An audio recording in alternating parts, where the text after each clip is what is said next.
गर्मी बढ़ने के साथ ही अब आग लगने की घटनाएं भी सामने आने लगी है। मंगलवार को गांव अहमर उत्तर पट्टी में शॉर्ट सर्किट से ललन सिंह, बिंदु सिंह, गौरी शंकर सिंह, संजय सिंह, आनंद सिंह, राकेश सिंह, अजय सिंह, सुनील सिंह के खेत में आग लग गई, जिसमें करीब 12 बीघा गेहूं की फसल जलकर राख हो गई।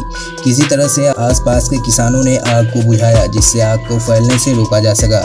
ग्रामीणों ने अथक प्रयास से किसी तरह आग पर काबू पाया, नहीं तो सैकड़ों बीघे की फसल इस आग की चपेट में आ जाती। जिन किसानों की फसल बर्बाद हुई है वो मायूस हो उठे। ग्रामीणों के मुताबिक धारा प्रवाहित तार के आपस में टकराने से निकली चिंगारी गिरने से गेहूं की खड़ी फसल में आग पकड़ ली। आग की लपटें उठते देख ग्रामीण दौड़े और आग बुझाने का प्रयास करने लगे।